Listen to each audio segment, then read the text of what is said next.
Welcome to V3 news లక్ష్యం సమాజహితం. నేటి సమాజంలో ఎవరికి వారి యొక్క ఉన్నత చదువుల గురించి కానీ అలాగే ఉద్యోగాల గురించి కానీ వాళ్ళ ఆస్తుల గురించి ఆలోచిస్తూ జీవనం గడుపుతుంటారు. కానీ చాలామంది సమాజానికి ఏదో సేవ చేయాలనే సంకల్ప దృక్పథంతో ఎంతో మందిలో ఒకరో ఇద్దరు ముందుకు వస్తుంటారు. అలాంటి వ్యక్తులలో ఈరోజు సమాజానికి సేవ చేస్తూ అలాగే తాను చదువుకున్న చదువుకు కూడా గౌరవార్థంగా గుర్తింపునిస్తూ తన కుటుంబాన్ని తన ఊరిని కూడా ఎలవేళలా తాను అనుకున్న లక్ష్యాన్ని చేరుకోవడంలో ముందుంటూ సేవా కార్యక్రమాలు చేస్తున్నారు. ఆపరేషన్ క్యూర్ ఫౌండేషన్ ద్వారా ఎన్నో సామాజిక సేవా కార్యక్రమాలు చేస్తూ అటు ప్రజలకు అటు చేస్తున్న ఉద్యోగానికి కూడా సమయాన్ని కేటాయిస్తూ ముందుకు సాగుతున్నారు. నల్గొండ జిల్లా డెండి మండలం కొత్తతండాకు చెందినటువంటి కొర్రా రమేష్ నాయక్ గారు మనతో ఉన్నారు. వారి నుంచి ఈ సేవకు సంబంధించినటువంటి అలాగే ఆపరేషన్ క్యూర్ ఫౌండేషన్ ద్వారా చేస్తున్నటువంటి కార్యక్రమాల గురించి అడిగి తెలుసుకుందాం. సార్, ముఖ్యంగా మీరు చేస్తున్నటువంటి సేవా కార్యక్రమాలు పెద్ద ఎత్తున కూడా చదువుకున్నారు. అది కూడా మీ మాటల్లోనే మేము వింటాం. ముఖ్యంగా మీరు డిగ్రీ అయిపోయింది, ఎంఫార్మసీ చేశారు, ఐఐటిలో BH బనారస్ హిందూ యూనివర్సిటీలో కూడా పెద్ద ఎత్తున చదువుకొని ఉద్యోగరీత్యా విదేశాల్లోకి వెళ్ళి స్థిరపడకుండా సమాజానికి సేవ చేయాలనే ఆలోచన మీకు ఎందుకు కలిగింది? అంటే ముఖ్యంగా ఈ ప్రశ్న అడిగే ముందు మీ కుటుంబ నేపథ్యం ఏంటి, మీరు ఎక్కడి నుంచి వచ్చారు, మా ప్రేక్షకులకు ఒకసారి చెప్పండి.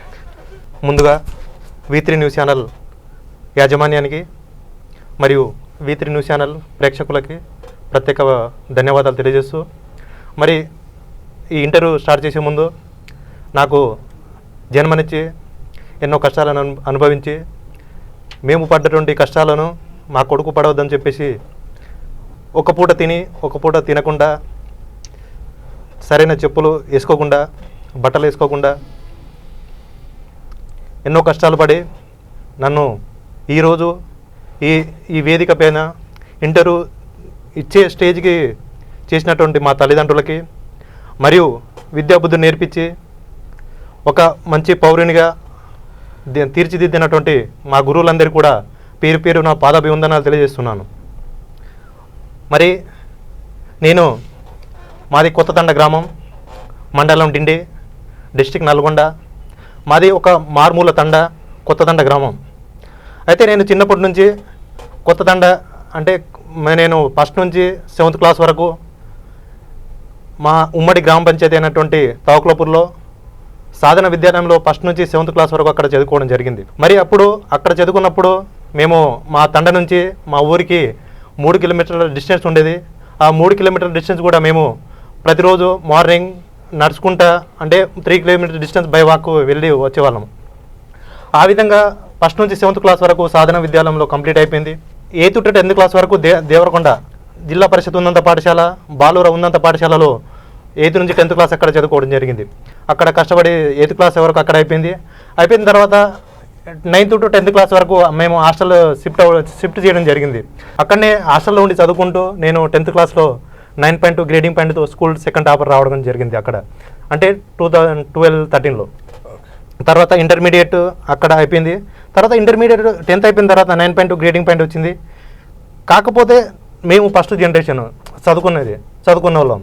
ఇక తర్వాత కెరియర్ గైడెన్స్ మీద కానీ తర్వాత ఎట్లా ఇంటర్మీడియట్ చేయాలా, లేకపోతే డిప్లొమా చేయాలా, లేకపోతే IIITకి పోవాలా అని చెప్పేసి మాకు అప్పుడు అంత అవగాహన కూడా లేదు ఫ్యూచర్ మీద. అంటే ఒక సివిల్ సర్వెంట్, ఒక బ్యూరోక్రాట్ అవ్వాలంటే ఏం చేయాలి, తర్వాత ఒక ఎంటర్ప్రెనర్ అవ్వాలంటే ఏం చేయాలి, అంటే ఫస్ట్ జనరేషన్ అవ్వడం వల్ల ఇంత అంటే సరి అయినటువంటి అవగాహన గైడెన్స్ అనేది లేకపోయింది. ఆ విధంగా అక్కడ 10th క్లాస్ వరకు అయిపోయింది. మేము కార్పొరేట్ కాలేజ్ అడ్మిషన్స్ అంటే అప్పుడు నోటిఫికేషన్ వచ్చిన తర్వాత మేము అక్కడ డిఆర్డిఓ అంటే అప్పుడు డిఆర్డిఓలో ఆఫ్లైన్ ఫామ్స్ తీసుకునేటోళ్ళు. కాకపోతే మా బ్యాచ్ నుంచి అప్పుడు ఆన్లైన్ అయిపోయింది. ఒకరోజు నేను మా ఫాదర్ గారు ఇద్దరం కలిసి నల్గొండ కలెక్టరేట్ ఆఫీస్కి వెళ్ళాము. ఆఫీస్కి వెళ్ళిన తర్వాత సార్ని కలిస్తే ఇట్లా ఆఫ్లైన్ లేదు, ఆన్లైన్ చేయించుకోండి అని చెప్పేసి సార్ గారు చెప్పడం జరిగింది. మేము మీ సేవ ఆన్లైన్లో అప్లై చేసుకున్నప్పుడు అక్కడ నాకు క్లారిటీ లేదు, హాస్టల్ నుండి చదువుకున్నావా లేకపోతే డే స్కాలరా లేకపోతే ఏ ఆప్షన్ పెట్టాలని చెప్పేసి అన్నగారు కూడా మీ సేవలో ఉన్నప్పుడు అడగడం కూడా జరగలేదు. అలా అడగకపోవడం వల్ల నాకు యాక్చువల్గా హాస్టల్లో ఉండి చదువుకున్న వాళ్ళకి 8.8 గ్రేడింగ్ పాయింట్తో కటప్ అవ్వడం జరిగింది. నాకు 9.2 వచ్చినా కూడా నాకు అప్పుడు కార్పొరేట్ కాలేజీలో సీట్ రాలేదు. డే స్కాలర్ వాళ్ళకి 9.5 గ్రేడింగ్ పాయింట్తో అప్పుడు కటాప్ అవ్వడం జరిగింది.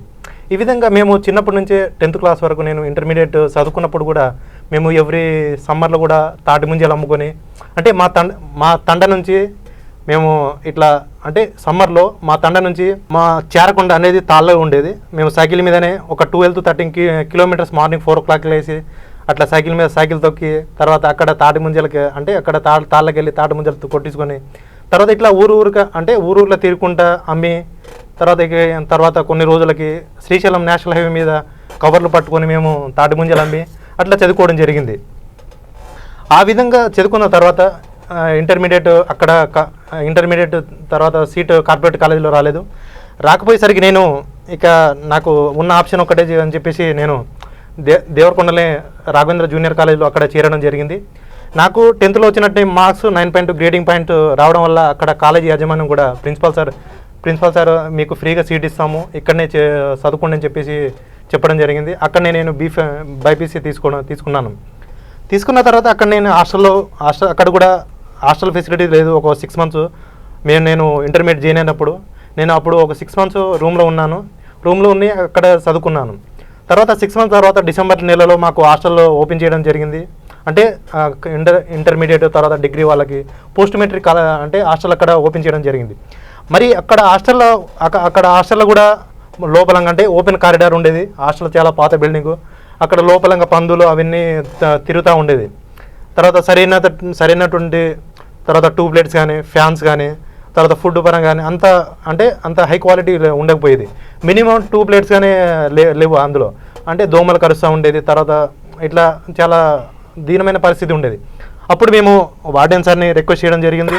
సార్ మాకు ఇట్లా హాస్టల్ పరిస్థితి ఇట్లుంది, మరి ఏం చేయాలి, తర్వాత మీరేమని చెప్పేసి మాకు ట్యూబ్లైట్స్ కానీ ఫ్యాన్స్ కానీ మినిమం ఫెసిలిటీ ఇన్ఫ్రాస్ట్రక్చర్ డెవలప్ అంటే చేపియని చెప్పేసి వార్డెన్ సార్ రిక్వెస్ట్ చేయడం జరిగింది. అప్పుడు కూడా వార్డెన్ సార్ కూడా ఒక 1 month ఇట్లా మేము రిక్వెస్ట్ చేసాము. చేసిన తర్వాత కూడా సరైన రెస్పాండ్ కాకపోయేసరికి నేనే ముందర ఇనిషియేషన్ తీసుకొని ఆ రోజు మేము మాట్లాడడం జరిగింది హాస్టల్లోకి వచ్చి. ఆ విధంగా నేను అక్కడ ఇంటర్మీడియట్ వరకు దేవరకొండ జూనియర్ కాలేజ్లో రాఘవేంద్ర జూనియర్ కాలేజ్ చదువుకున్నప్పుడు అక్కడ కూడా కాలేజ్ టాపర్గా రావడం జరిగింది. 900 మార్క్స్తోనే ఇంటర్మీడియట్ అక్కడ కూడా కాలేజ్ టాపర్గా వచ్చాను. వచ్చిన తర్వాత నేను ఇక ఎంసెట్ రాశాను. ఎంసెట్ రాసి ఇక నాకు అక్కడ ర్యాంక్ రావడంతో నేను ఇక్కడ Nalgonda Venkateswara institute of pharmaceutical సైన్సెస్లో అక్కడ బీఫార్మసీ చేరాను.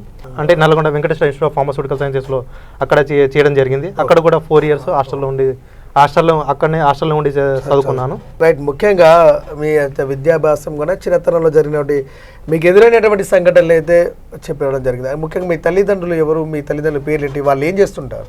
యాక్చువల్గా మా తల్లిగారి పేరు కుర్ర జగ్రి గారు, మా తండ్రి గారి పేరు కుర్ర రేఖ్య గారు. ఇద్దరు కూడా వ్యవసాయ కూలీలుగా చేస్తూ ఉంటారు. మరి తమ్ముడు అక్క కరెంట్లీ అంటే అక్క మ్యారేజ్ అయిపోయింది, కుర్ర కళ్యాణి గారు. తర్వాత తమ్ముడు కుర్రచందర్ ఇప్పుడు నేషనల్ ఇన్స్టిట్యూట్ ఆఫ్ అగ్రికల్చర్ మేనేజ్మెంట్లో MBA చేస్తూ ఉన్నారు ప్రజెంట్లీ జైపూర్లో. నాన్నగారు ఏం చేసేవారు? వ్యవసాయం చేసేవారా లేకపోతే ఉద్యోగాలు ఎట్లా చేసేవారు? యాక్చువల్గా అమ్మ నాన్నగారు ఇద్దరు కూడా వ్యవసాయం చేసేవారు, వ్యవసాయ కూలీలుగా. అంటే వ్యవసాయం ఒక 5 ఎకరాల భూమి ఉంటుంది. అంటే వ్యవసాయం చేసుకుంటూ ఏమైనా కూలీ దొరికితే కూలికి చేసేవారు. ఎంఫార్మసీ IIT బనారస్ హిందూ యూనివర్సిటీలో చేయడం జరిగింది. అక్కడికి ఎలా వెళ్ళగలిగారు? దాన్ని దాటుకుని ప్రయత్నం ఎలా చేశారు? యాక్చువల్గా నేను B Pharm Nalgonda Venkateswara institute of pharmaceutical సైన్సెస్లో చదువుతున్నప్పుడు ఒకటే గోల్ ఉండేది. అంటే మాకు అత్యున్నతగా ఉండేది బీఫామ్లో, అంటే ఫార్మాలో ప్రీమియర్ ఇన్స్టిట్యూట్గా ఉండేది national institute of pharmaceutical education research. అది కొట్టాలనేటటువంటి తాపత్రయం ఉండేది. ఆ విధంగా నేను అక్కడనే హాస్టల్లో ఉండి చదువుకుంటూ సమ్మర్లో కూడా ఇంటికి వెళ్ళకుండా అక్కడనే వార్డెన్ రిక్వెస్ట్ చేసి అక్కడనే అక్కడనే ఉండి చదువుకున్నాము. తర్వాత బీఫామ్ నేను 2nd year అయిపోయిన తర్వాత నా దగ్గర బుక్స్ ఉండకపోయేవి. అప్పుడు బుక్స్ ఉండకపోయేసరికి నేను ఇక్కడ లోకల్లో ఉన్నటువంటి సికింద్రాబాద్లో ఇక్కడ DE డిజిటెక్ కంపెనీ CEO అయినటువంటి రవికిరణ్ సార్ గారిని కలవడం జరిగింది. సార్ నాకు బుక్స్ లేవు, తర్వాత నేను కోచింగ్ తీసుకుంటాను అని చెప్పేసి సార్ని రిక్వెస్ట్ చేయడం జరిగింది.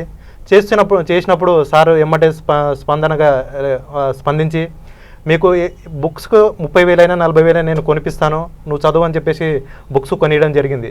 నేను ఈ వేదికపై నుంచి రవికిరణ్ సార్ గారికి ప్రత్యేక ధన్యవాదాలు తెలియజేస్తూ ఉన్నాను.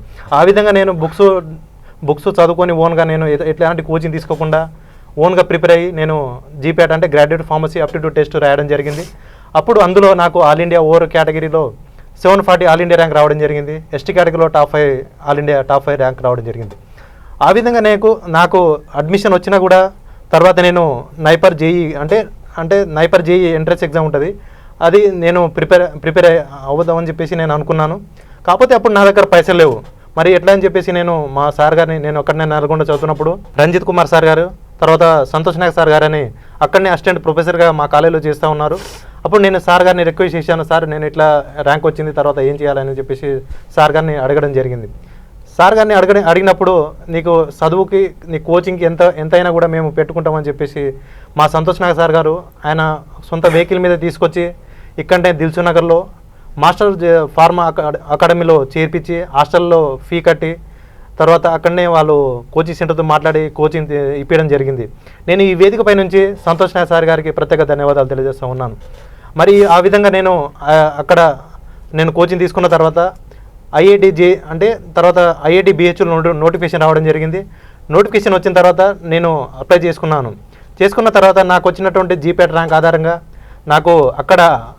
నాకు ఎస్టీ కేటగిరీలో టాప్ 5 ర్యాంక్ రావడం వల్ల నేను అప్లై చేసుకున్న దాంట్లో నేనే ఆల్ ఇండియాలో ఫస్ట్ పర్సన్ ఉండడం వల్ల నాకు ఐఐటి బిహెచ్లో అడ్మిషన్ వచ్చింది. కాకపోతే అడ్మిషన్ వచ్చినా కూడా సికింద్రాబాద్లో ఉన్నటువంటి డిజిటెక్ కంపెనీ సీఈఓ అయినటువంటి రవికిరణ్ సార్ గారిని కాల్ చేశాను, సార్ ఇట్లా నాకు ఐఐటి బిహెచ్లో సీట్ వచ్చింది, కాకపోతే అడ్మిషన్ ఫీ కూడా పే చేయడానికి పైసలు లేవు అని చెప్పేసి సార్ని రిక్వెస్ట్ చేసినప్పుడు సార్ గారు ఎమ్మటే స్పందించి 30,000 అడ్మిషన్ ఫీ పే చేయడం జరిగింది.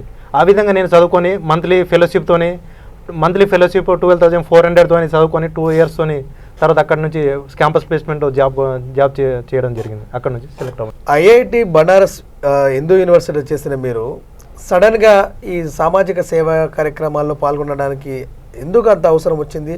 ఇక్కడ ఇటు సైడ్ టర్నింగ్ పాయింట్ ఏంది? ఓవైపు ఉద్యోగం చేసుకుంటూనే ఉన్నారు, మరోవైపు ఈ సామాజిక సేవా కార్యక్రమాలు ప్రజలందరూ సేవ చేయాలి. ఒక ట్రైబల్ ఏరియా నుంచి వచ్చిన వ్యక్తికి ఐఐటి సీటు కొట్టి ఆ తర్వాత ఒక మంచి ఉన్నతమైనటువంటి ఉద్యోగాలు ఉన్న మీరు సడన్గా వెనక్కి వచ్చి సమాజానికి సేవ, చాలా వరకు గ్రామీణ ప్రాంతాల్లో ఉన్నటువంటి సమస్యలపై మీద పోరాడుతున్నారు. ఎందుకు ఇటు రావడానికి గల కారణం ఏంటి? మా గురువు గారు ఒక ఇన్స్పిరేషను. నాకు డబ్బులు లేనప్పుడు వాళ్ళు ఏ విధంగా అయితే డబ్బులు లేకుండా కూడా అడ్మిషన్ ఫీజు పే చేసి తర్వాత నాకు చదువుకి ఫీ పే చేసి వాళ్ళు చదివించడం జరిగింది. మరి నాకు క్యాంపస్ ప్లేస్మెంట్ అయిపోయిన తర్వాత ఐఐటి బిహెచ్లో మా సార్ గారికి, సంతోష్ నాయక్ సార్ గారికి కాల్ చేయడం జరిగింది. నేను కాల్ చేసినప్పుడు సార్ గారు ఒకటే మాట అన్నారు, సార్ నాకు ఇట్లా క్యాంపస్ ప్లేస్మెంట్ అయింది అని చెప్పేసి సార్కి చెప్పడం జరిగింది. అప్పుడు సార్ గారు ఒక్కటే మాట అన్నారు, నేనైతే నీకు ఏ విధంగానైతే నేను హెల్ప్ చేశానో ఆ విధంగా నీకు ఒక 100 మంది నువ్వు ఒక 100 మందికి నువ్వు హెల్ప్ చేయాలని చెప్పేసి సార్ గారు చెప్పడం జరిగింది. అది ఒకటి ఇన్స్పిరేషన్గా నేను తీసుకొని ఈ విధంగా నేను ముందరికి ఇంకా సామాజిక కార్యక్రమాలు చేస్తూ ఉన్నాను.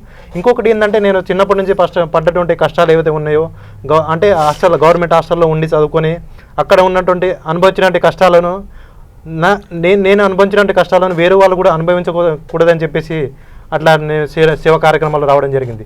ఇంకొకటి ఇన్స్పిరేషన్ ఏంటంటే డాక్టర్ ఇక్కడ రాజేందర్ రెడ్డి సార్ అని ఒకటి హెడ్ మాస్టర్, మా ప్రైమరీ స్కూల్ ఉమ్మడి గ్రామ పంచాయతీకి హెడ్ మాస్టర్గా ఉండేవారు. ఆయన కూడా ఒక హెడ్ మాస్టర్గా ఉంటూనే సోషల్ యాక్టివిటీ కొన్ని కార్యక్రమాలు చేసేవారు.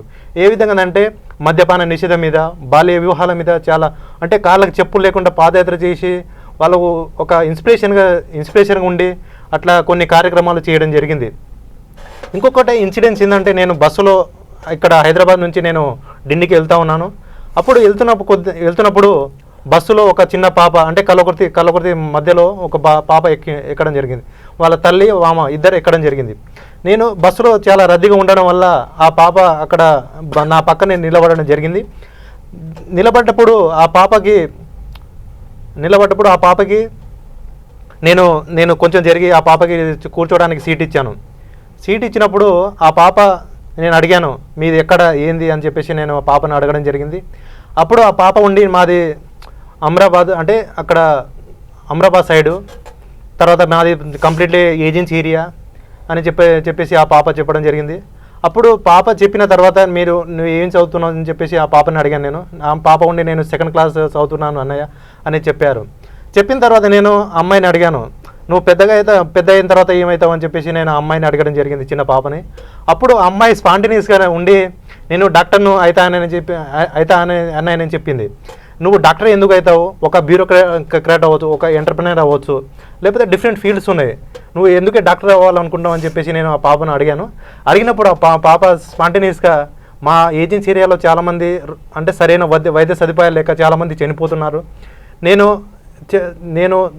ఒక పెద్దగా ఒక డాక్టర్ని అయ్యి వాళ్ళ ప్రాణాలను కాపాడదని చెప్పేసి ఆ పాప చెప్పడం జరిగింది. అదే నేను ఇన్స్పిరేషన్గా తీసుకొని 3-4 కారణాల వల్ల నేను పడ్డటువంటి పర్సనల్ ప్రాబ్లమ్స్ కావచ్చు, మా రాజేందర్ రెడ్డి సార్ గారి యొక్క ఇన్స్పిరేషన్ కావచ్చు, తర్వాత ఒక అందరి డొనేషన్స్ ద్వారా నేను చదువుకున్న రీత్యా కావచ్చు, ఇవన్నీ చూసుకొని నేను కూడా ఒకటి సొసైటీలో ఏదో ఒకటి చేయాలని చెప్పేసి నేను ఇక్కడ ఇట్లా ఎన్జిఓ త్రూ కొన్ని కార్యక్రమాలు చేయడం జరిగింది. అంటే ముఖ్యంగా మరి ఈ ఎన్జిఓ సంస్థ ద్వారా సేవా కార్యక్రమాలు చేస్తున్న మీరు ఆపరేషన్ క్యూర్ ఫౌండేషన్ అంటే పెద్దగా ఆపరేషన్ సింధూర్ లెక్క వచ్చినట్టే ఇది కూడా ఉంది, అసలు ఏంది ఆపరేషన్ క్యూర్ ఫౌండేషన్? యాక్చువల్గా ఆపరేషన్ క్యూర్ ఫౌండేషన్ పెట్టడానికి ముఖ్య కారణం ఏంటంటే సొసైటీలో ఉన్నటువంటి ప్రాబ్లమ్స్ ఏదైతే ఉన్నాయో సొసైటీలో ఉన్నటువంటి ప్రాబ్లమ్స్ని ఒక ప్రివెంటివ్గా అంటే మనవంతుగా మనం చేయాలని చెప్పేసి ఆపరేషన్ క్యూర్ ఫౌండేషన్ అనేది పెట్టడం జరిగింది. సొసైటీలో మనం చూసుకుంటా ఉంటే ఎడ్యుకేషన్ పరంగా కావచ్చు, హెల్త్ పరంగా కావచ్చు, తర్వాత రూరల్ డెవలప్మెంట్ అంటే రూరల్లో ఉన్నటువంటి ప్రాబ్లమ్స్ ఏవైతే ఉన్నాయో వాటిని ప్రివెంటివ్గా అంటే మనవంతుగా మనం చేయాలని చెప్పేసి ఒకటి ఆపరేషన్ క్యూర్ ఫౌండేషన్ అని పెట్టడం జరిగింది. ఓకే, ముఖ్యంగా బలమైన కారణం ఏదైనా ఉందా, లేకపోతే మీరే ఆలోచించి పెట్టారా? పలానా ఎన్జిఓ సంస్థ పెడితే ఎన్జిఓ సంస్థ ద్వారా ఇప్పుడు చేస్తున్న 10 మందికే కాకుండా చాలా మందికి చేయాలన్న ఆలోచన మీకు ఎవరైనా కలిగించారా, లేకపోతే స్వయంగా మీరే అనుకున్నారు ఇదంతా? యాక్చువల్గా ఇక్కడ మీకు చెప్పాల్సింది ఏంటంటే 15 ఆగస్టు 2024 అప్పుడు నేను అంటే మా ఉమ్మడి గ్రామ పంచాయతీ అయినటువంటి తవక్లపూర్లో జిల్లా పరిషత్ ఉన్నంత పాఠశాలలో నేను ఒక 10,000 ఇచ్చి అక్కడ అంటే ఇండిపెండెన్స్ డే సెలబ్రేషన్కి ఇవ్వడం జరిగింది. ఇచ్చి వాళ్ళకి స్పోర్ట్స్ కండక్ట్ చేయమని చెప్పాను. అప్పుడు స్పోర్ట్స్ కండక్ట్ చేసినప్పుడు అక్కడ సెలబ్రేషన్స్ అయిపోయాయి, ఇండిపెండెన్స్ డే సెలబ్రేషన్ మొత్తం అయిపోయిన తర్వాత నాకు ఉన్నటువంటి ఉత్సాహంతో అక్కడ ఉన్నటువంటి స్కూల్లో ఇన్ఫ్రాస్ట్రక్చర్ ఎట్లా ఉంది, తర్వాత ఫెసిలిటీస్ ఎట్లా ఉన్నాయి, ఎడ్యుకేషన్ ఏ విధంగా క్వాలిటీ ఆఫ్ ఎడ్యుకేషన్ ఏ విధంగా అందుతుంది అని చెప్పేసి నేను ఒకసారి తనకి అంటే ఇన్స్పెక్షన్ చూద్దామని చెప్పేసి మా మిత్రులతో నేను స్కూల్ మొత్తం చూడడం జరిగింది. చూసినప్పుడు అది ఒక హై స్కూల్ అంటే ఉన్నత పాఠశాల, కాకపోతే ఆ స్కూల్లో చూస్తూ ఉంటే ఒకటి సరైన బెంచెస్ లేవు, తర్వాత సరైనటువంటి కంప్యూటర్ ల్యాబ్స్ కానీ సైన్స్ ల్యాబ్స్ కానీ పిల్లలను ఆడుకోవడానికి గ్రౌండ్స్ కానీ ఒక హోలిస్టిక్ డెవలప్మెంట్ అనేది కంప్లీట్గా అక్కడ లేకపోవడం. తర్వాత ఆ విధంగా నేను నా ఓన్ పైసలతోనే నేను అక్కడ ప్రోగ్రామ్ అయిపోయింది. తర్వాత మేము మొత్తం చూసిన తర్వాత నేను హెడ్ మాస్టర్ గారిని రిక్వెస్ట్ చేశాను, సార్ ఈ స్కూల్లో ఇట్లా పరిస్థితి ఉంది, మరి మనం ఒక మీటింగ్ పెట్టుకుందాము, ఈ స్కూల్ డెవలప్మెంట్ మీద ఏమైనా మనవంతుకు మనం ఏమైనా చేస్తామని చెప్పేసి నేను హెడ్ మాస్టర్ గారిని రిక్వెస్ట్ చేయడం జరిగింది. హెడ్ మాస్టర్ గారు ఎమ్మడే రెస్పాండ్ అయ్యి ఒకటి మీటింగ్ కండక్ట్ చేయడం జరిగింది అక్కడనే టీచర్లతోనే. అప్పుడు మా బ్రదర్స్ 3-4 ఉన్నాము మా టీంలో, తర్వాత టీచర్స్ ఉన్నారు, మేము మీటింగ్ పెట్టడం జరిగింది. మీటింగ్ పెట్టిన తర్వాత ఒక టీచర్ దివ్యశ్రీ మేడం అని లేచి నిలబడి, సార్ మా పిల్లలకి బెంచెస్ సరిగా లేవు, తర్వాత వాటర్ ఫెసిలిటీస్ సరిగా లేవు, ఇది 2 మేజర్ ప్రాబ్లమ్స్ ఉన్నాయని చెప్పేసి చెప్పడం జరిగింది. వితిన్ 1 వీక్లో నేనే నా సొంతంగా నా పైసలు వచ్చినటువంటి శాలరీ పైసలతోని నేను అక్కడ 6 వాటర్ ప్లాంట్ పెట్టేయడం జరిగింది. అంటే అక్కడ ఒకటి ప్రోగ్రామ్ అయిపోయింది. దెన్ ఇది ఒక స్కూల్ ప్రాబ్లం కాదని చెప్పేసి నెక్స్ట్ జెడ్పిహెచ్ఎస్ చెరుకుపల్లిలో అక్కడ కూడా చదువుకి ఆటంకం వస్తున్నటువంటి కోతుల బెడదతోని అక్కడ క్లాస్ రూమ్కి డిస్టర్బ్ అయ్యేది ఉండేది. అప్పుడు కోతుల బెడద రాకుండా ఏమైనా ఫెసిలిటీస్ ప్రొవైడ్ చేయండి సార్ అని చెప్పేసి అప్పుడు అక్కడ లోకల్గా హెడ్ మాస్టర్ ఉన్నటువంటి గోపీనాథ్ సార్ గారు ఇప్పుడు కరెంట్లీ డిండి మండల ఎంఈఓగా చేస్తూ ఉన్నారు. సార్ గారు రిక్వెస్ట్ చేయడం జరిగింది, నేను కూడా ఎమ్మటే స్పందించి అక్కడ ఒక 25,000తోనే అక్కడ కంప్లీట్గా అన్ని కిటికీలకి జాలీలు వేయడం జరిగింది, అంటే పిల్లలకి చదువుకి ఆటంకం జరగకుండా. ముఖ్యంగా ఆపరేషన్ క్యూర్ ఫౌండేషన్ ద్వారా ఏమైనా ఫండ్స్ వస్తున్నాయా, లేకపోతే మీరు వ్యక్తిగతంగా ఏమైనా మీ సొంత డబ్బులే ఖర్చు చేస్తున్నారా, లేకపోతే ఇప్పటి వరకు మీరు ఏ కార్యక్రమాలు చేస్తారు ఒకసారి మా ప్రేక్షకులు కూడా చెప్పండి. యాక్చువల్గా ఇంతవరకు నేను నా ఓన్ మనీతోనే నాకు వచ్చేటటువంటి శాలరీలతోనే అందులో ఒక 40,000 అంటే 40%తోనే నేను ఇప్పటి వరకు ఒక 10-12 ప్రోగ్రామ్స్ చేశాను. యాక్చువల్గా చేసిన తర్వాత నాకు ఒకటి క్లియర్గా అర్థమైంది ఏంటంటే నేను ఒక్కరిని చేస్తే కాదు, ఇది ఒక టీమ్గా బిల్డ్ అయ్యి చేస్తే బాగుంటుందని చెప్పేసి మేము ఎన్జిఓ నవంబర్లో 2025లో ఎస్టాబ్లిష్ చేయడం జరిగింది, రిజిస్ట్రేషన్ చేయించడం జరిగింది. యాక్చువల్గా మేము చూసుకుంటా ఉంటే ప్రోగ్రామ్స్ జెడ్పిహెచ్ఎస్ తవక్లపూర్లో అక్కడ 6 వాటర్ ప్లాంట్ పెట్టడం జరిగింది. తర్వాత జెడ్పిహెచ్ఎస్ తవక్లపూర్లో అక్కడ అంటే అక్కడ జాలీ లేపేయడం జరిగింది. తర్వాత అక్కడ అంటే నేషనల్ లెవెల్ ఆడినటువంటి అమ్మాయికి అక్కడ కూడా సత్కారం చేయించి ఒక 5,000 డొనేషన్ చేయడం జరిగింది. ఆ తర్వాత మేము కస్తూర్బా గాంధీకి వెళ్ళాము. అక్కడ కస్తూర్బా గాంధీలో సరైనటువంటి మాకు సహకారం రాకపోవడంతో మేము అక్కడి నుంచి తర్వాత జెడ్పిహెచ్ఎస్ గుండ్లపల్లిలో అక్కడ కూడా ఆరో ప్లాంట్ పెట్టించాము. తర్వాత ఆర్పిఆర్పి అంటే social welfare school and residential college అన్నటువంటి డిండిలో అక్కడ 26 జనవరికి అంటే రిపబ్లిక్ డే సెలబ్రేషన్స్కి ఒక 10,000 ఇచ్చి మేము అక్కడ సెలబ్రేషన్ చేయించడం జరిగింది. దెన్ అక్కడ మాట్లాడిన తర్వాత అక్కడ ఇంటర్నేషనల్ కోచ్ అయినటువంటి పరశురామ్ సార్ గారి రిక్వెస్ట్తోని అక్కడ నేషనల్ ఇంటర్నేషనల్లో ఆడుతున్నటువంటి అమ్మాయిలకి ఒక 40,000తోని స్పోర్ట్స్ కిట్స్ డిస్ట్రిబ్యూషన్ చేయడం జరిగింది. తర్వాత మోడ స్కూల్లో తర్వాత అక్కడ కూడా స్పోర్ట్ కిట్స్ డిస్ట్రిబ్యూషన్ చేయడం జరిగింది. దెన్ అక్కడ నుంచి ఐఐటి జేఈలో మంచి ర్యాంక్ సాధించినటువంటి అడ్వాన్స్లో ఒక అబ్బాయికి అక్కడ కూడా ఫెలిసిటేషన్ ప్రోగ్రామ్ చేసి క్యాష్ ప్రైజ్ ఇవ్వడం జరిగింది. దెన్ సోషల్ వెల్ఫేర్ స్కూల్లో ఆరో వాటర్ ప్లాంట్ కూడా అక్కడ పెట్టియడం జరిగింది. ఇది కూడా నా ఓన్ మనీతో నేను పెట్టించాను. దెన్ ఇప్పుడు మేము నవంబర్లో ఎన్జిఓ అనేది తెలంగాణ సొసైటీస్ రిజిస్ట్రేషన్ యాక్ట్ 2001 కింద మేము రిజిస్ట్రేషన్ చేయడం జరిగింది. కాబట్టి ఇన్ని రోజులు చేసినటువంటి ప్రోగ్రామ్స్ మేము ఓన్గా మేము ఫండింగ్తోనే చేసాం. ఇప్పుడు ముఖ్యంగా మీరు చేస్తున్నటువంటి వయాట్రిస్ అసిస్టెంట్ మేనేజర్ ఉన్నారు, మరి ముఖ్యంగా అక్కడ ఎలాంటి సమయం కేటాయిస్తున్నారు? స్థానికంగా ఈ సోషల్ యాక్టివిటీస్పై కూడా ఎలాంటి సమయాన్ని కేటాయిస్తున్నారు? యాక్చువల్గా నేను చేస్తున్నటువంటి జాబ్ మండే టు ఫ్రైడే, తర్వాత సాటర్డే సండే నేను ఫ్రీగా ఉంటాను. అప్పుడు ఏదైనా ప్రోగ్రామ్ జరిగినా కూడా ఏదైనా ప్రోగ్రామ్ కండక్ట్ చేయాలన్నా కూడా నేను సాటర్డే పెట్టుకొని అట్లా వెళ్ళి తర్వాత ప్రోగ్రామ్ కండక్ట్ చేయడం, తర్వాత ఈ విధంగా ఇన్ని ప్రోగ్రామ్స్ చేయడం జరిగింది.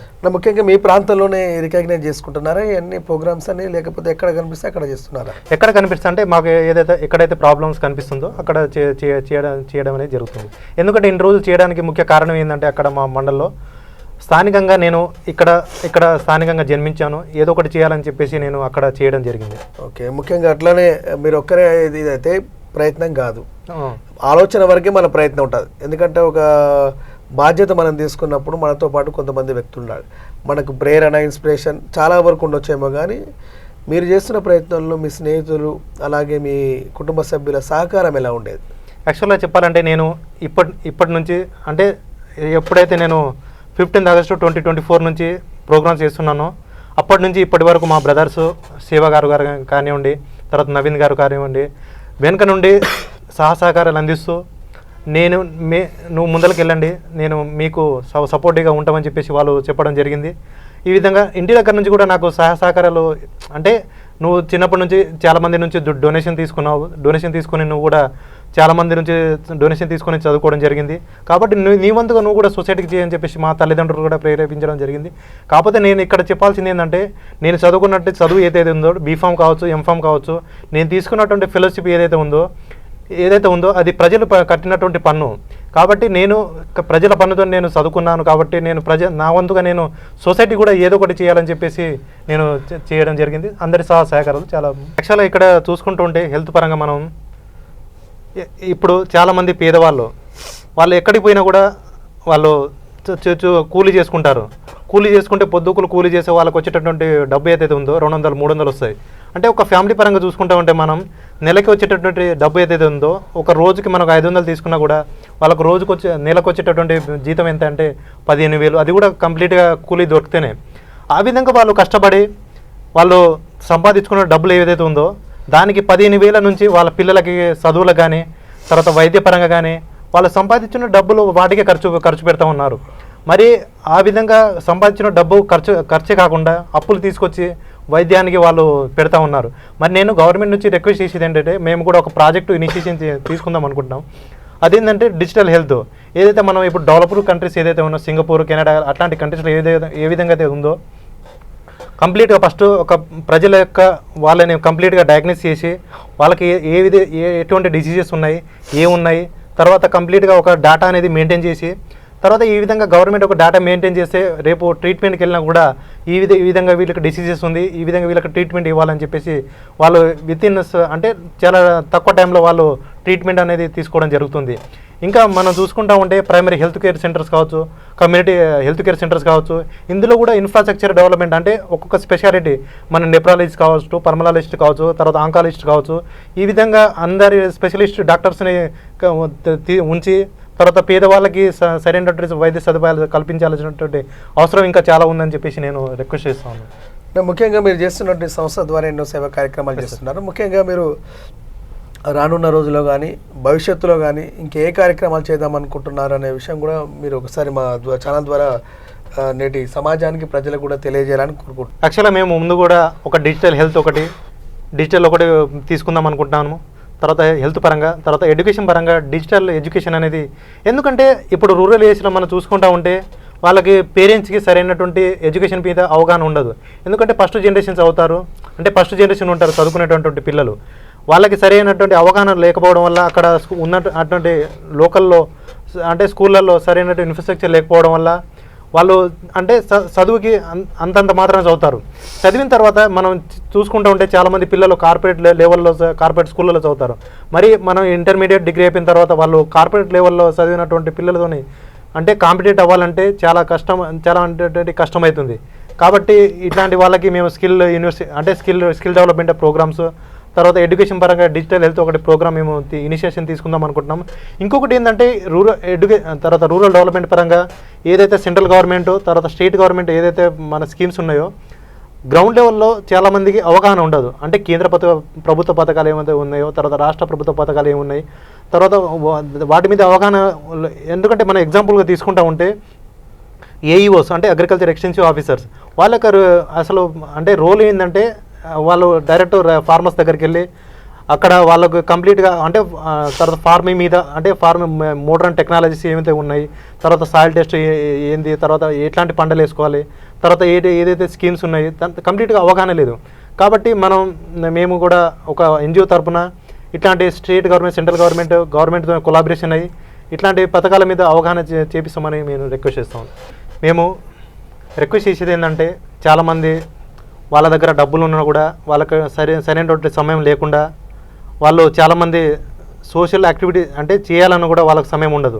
కాబట్టి మేము వాళ్ళని రిక్వెస్ట్ చేసేది ఏంటంటే మా ఎన్జిఓ తరఫున మేము వాళ్ళకి రిక్వెస్ట్ చేస్తూ ఉన్నాము, ఇలాంటి ప్రోగ్రామ్స్ మేము కండక్ట్ చేస్తాము, మీరు ముందరకు వచ్చి స్పాన్సర్ చేస్తే గ్రౌండ్ లెవెల్లో అంటే విలేజెస్ లెవెల్లో కొన్ని రిఫార్మ్స్ తీసుకొస్తామని చెప్పేసి నేను రైట్. ఇది ఈనాటి ఆపరేషన్ క్యూర్ ఫౌండేషన్ ఫౌండర్ అధ్యక్షులు ఉన్నారు కొర్ర రమేష్ నాయక్ గారు. ఎందుకంటే చాలా వరకు చిన్నతనంలో తల్లిదండ్రులు సంపాదిస్తే వారి ఆస్తుల ద్వారా పెద్ద పెద్ద కార్పొరేట్ స్కూల్లో ఇంటర్నేషనల్ కాలేజీలో చదివి వారి వ్యక్తిగతంగా వారి స్వార్థంగా ఆలోచించే పరిస్థితులు ఉండేవి. ఈ నేపథ్యంలో తాను చిన్ననాటి నుండి ప్రభుత్వ బడులలో ఇతరుల సహకారంతో వారి సహాయం అందించి తాను పడ్డ కష్టాలు మరెవరు పడకూడదనే ఆలోచన దృక్పథంతో ఆయన ఇంటర్ డిగ్రీలో బీఫార్మసీ చేసి అలాగే ఐఐటి బెనారస్ హిందూ యూనివర్సిటీలో కూడా ఆయన సీట్ సాధించి ఎంఫార్మసీ చేసి తాను సంపాదించుకున్న ఉద్యోగానికి ఎక్కడ అన్యాయం జరగకుండా తన బాధ్యత నిర్వర్తిస్తూ అలాగే తను పుట్టిన నేలకు కూడా ఏదో ఒక విధంగా అలాగే ప్రభుత్వ పరంగా కానీ అటు తాను కష్టపడి సంపాదించుకున్న కొంత డబ్బుల్లో కూడా ఉన్నటువంటి గ్రామీణ సమస్యల మీద విద్యార్థులు ప్రభుత్వ విద్యార్థులు చదువుకోలేనటువంటి విద్యార్థులు కూడా సహకారం అందిస్తూ వాళ్ళకు ఆర్థికంగా అండగా ఉంటూ ముఖ్యంగా తాను చదువుకున్న రోజుల్లో పడ్డటువంటి ఇబ్బందులు కూడా ఎవరు పడకూడదనే ఆలోచన దృక్పథంతో ఆయన ఉద్యోగం సాధించి ఆయన స్వార్థం గురించి ఆలోచించకుండా ఇలాంటి తనకు వచ్చేటువంటి కొంత జీతంలోనే కొంతమేర ఆ యొక్క డబ్బును ఇలాంటి సేవా కార్యక్రమాలకు వినియోగిస్తున్నారు. బనారస్ హిందూ యూనివర్సిటీలో చదివినటువంటి ఆ వ్యక్తి విదేశాల్లోకి వెళ్ళి లక్షలు సంపాదించుకోవాల్సిన అవసరం ఉంది. కానీ వాటన్నిటి పక్కన పెట్టేసి ఇక్కడే ఉద్యోగం చేసుకుంటూ తాను పుట్టిన నేలకు తనకు ఎదురైనటువంటి సమస్యలను కూడా ఎలాగైనా తన వంతు ఏదో ఒక విధంగా ఆ ప్రాబ్లమ్స్ని క్లియర్ చేసుకోవాలనే అంశంతో ఆపరేషన్ క్యూర్ ఫౌండేషన్ సంస్థను పెట్టి ఆయనకు సంబంధించి ఒక ఎన్జిఓ సంస్థను నడిపి తద్వారా ఆ యొక్క సమస్యలు తీర్చే విధంగా ప్రయత్నాలు అడుగులు వేస్తున్నారు. ఇలాంటి వ్యక్తులు మనం చాలా అరుదుగా చూస్తుంటాం. ఎందుకంటే చాలా వరకు చదువుకున్న వారంతా ఎక్కడో విదేశాలు స్థిరపడి ఉంటారు. ఇది ఈనాటి ఆపరేషన్ క్యూర్ ఫౌండేషన్. కొర్ర రమేష్ నాయక్ గారు ఈరోజు ఇలాంటి మంచి వ్యక్తిని మీ ఇంటర్వ్యూ కూడా చేయడం చాలా సంతోషంగా అనిపిస్తుంది. ప్రజాసేవలో భాగంగా ప్రజలకు అటు ముఖ్యంగా రాజకీయ నాయకులను చూస్తుంటాం.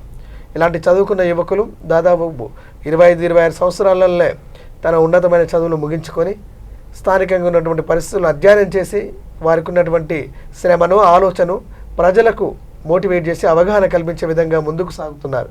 మనందరం అప్రిషియేట్ చేయాల్సిన సందర్భం ఇది. ఇది ఈనాటి ప్రత్యేకమైన ఇంటర్వ్యూ. నమస్కారం. థ్యాంక్స్.